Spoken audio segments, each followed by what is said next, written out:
Have you been looking for the best way for nail prep and to have max adhesion and retention, whether it's an extension or just a shellac manicure? I think I found the way. So this product is like one of the best sellers on Amazon, is another reason why I wanted to review it. But there's also so many great benefits of this primer and dehydrator kit. This kit is from Modelones, and you can also find this product on Amazon.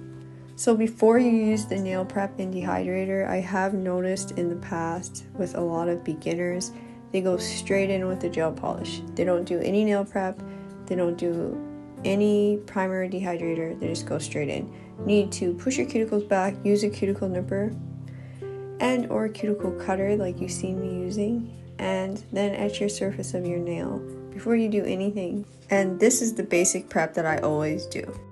So I really like these products because they had a bunch of great benefits to them. To this collection, there's zero acid. It's acid-free formula and it's friendly to nails and non-burning. It's 100% natural formula and it has no irritating odor and it's hypoallergenic. The primer also has a bit of a stickiness to it, which is what you want. You don't want it to not have a stickiness. It has a 1-second quick drying air dry for nails, and you don't need an LED lamp to do this. It's great for beginners, but you need to focus on your prep, and this is mostly going to be about nail prep. So after I applied my dehydrator and primer, I then went in with a base coat and cured it for 30 seconds.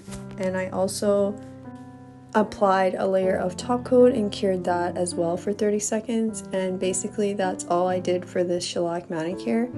And with these steps, these prep steps, you are guaranteed to have 6 weeks plus retention and adhesion with these products and with these prep steps. So I just wanted to share that with you guys. I hope this information is useful and helpful. Let me know your thoughts and comments down below. And until next time, I'll see you all in the next one. Bye!